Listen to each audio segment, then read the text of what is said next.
which I have been crawling your Instagram, and there's so many mantras that hit me, and they're more than mantras, they're missions. What do you know, how would you wrap up this, there's nothing wrong with you because you're single thing? Where did it come from? What does it mean?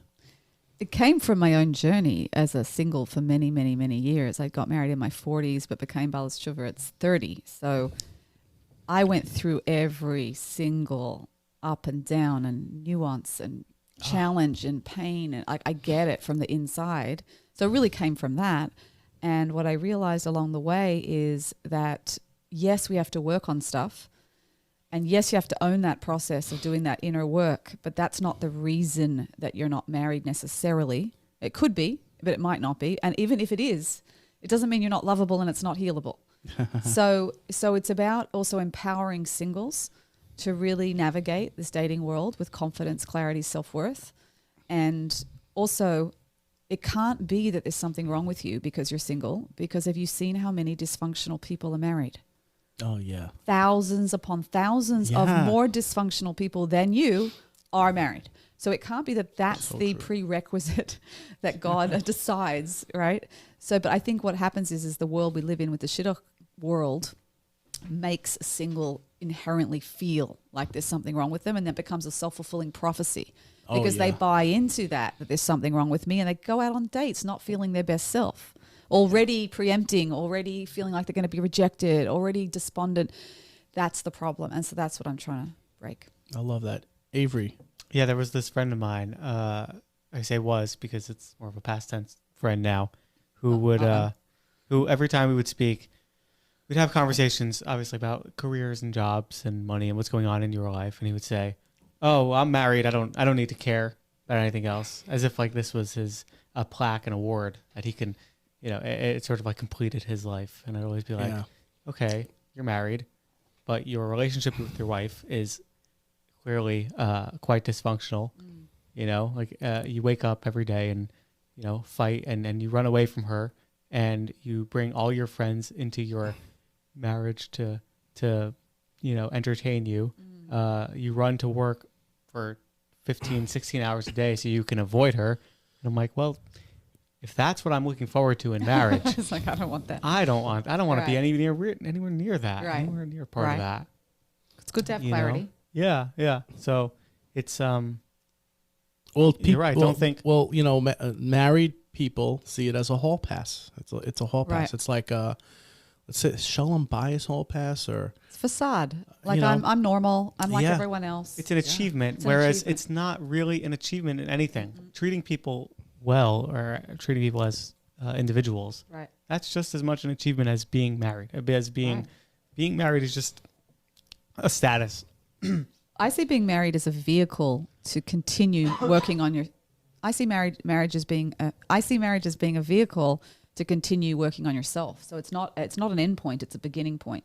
Oh yeah. And a lot of singles don't see that. They say, "Oh, I just want to get married. Like, then I'm done." You're not done. It's just a new takufa. It's a whole new chapter, and you're tested in all sorts of other things. It's like it's beginning a new pathway of personal I push growth. back a lot now. People ask, well, "What are you looking for? Are you really looking to get married?" Right. And I go, "Hold up." I'm like, "Hold up, sunshine. I am looking to hopefully hold hands with a young lady in the next month or two. That's it. That's as far as I can see right now, because marriage is a big thing. That means it's going to be several months of dating.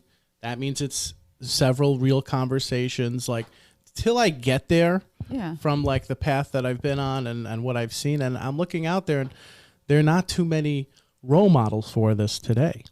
Right. And that is huge, because when I'm talking to singles, our brothers and sisters in the single siblinghood, you know, so many of them like don't have good examples of, you know, that couple that's doing it right and they can spend time with. And instead what they're doing is Shabbos, they get invited by the most stereotypical, quintessential examples of dysfunctional couples. Those are the ones who always look. Those are always the ones who want to bring in for Shabbos meals.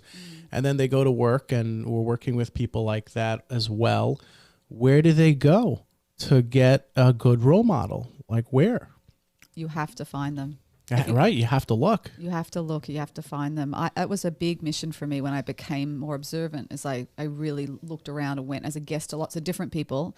And if something was toxic, I didn't go back. So don't go back. You have power. You have choice. You don't.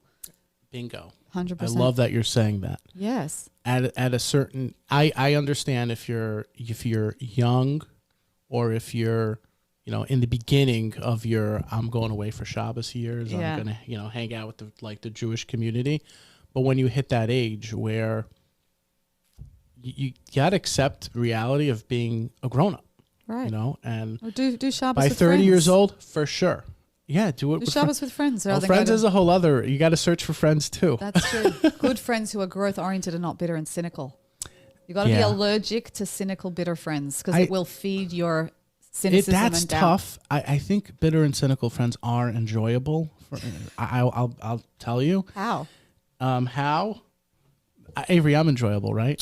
They make podcasts, so it But helps. you're channeling that into something good. That's I'm not bitter channeling and it, cynical. right. Bitter and cynical. Yeah. Yeah. But I think most of them are I want to say delusional because they're still following the path that didn't work. That's a big thing. And they're thinking it's going to be this way forever. Right. And they're jumping into the And they future, making regiment assumptions. themselves. They pigeonhole themselves into this mindset of just all the things we've said on this podcast in the past, Correct. and just continue doing it. And guess what that does? It's time. Like That what just does it do? creates a self-fulfilling prophecy. Oh, in your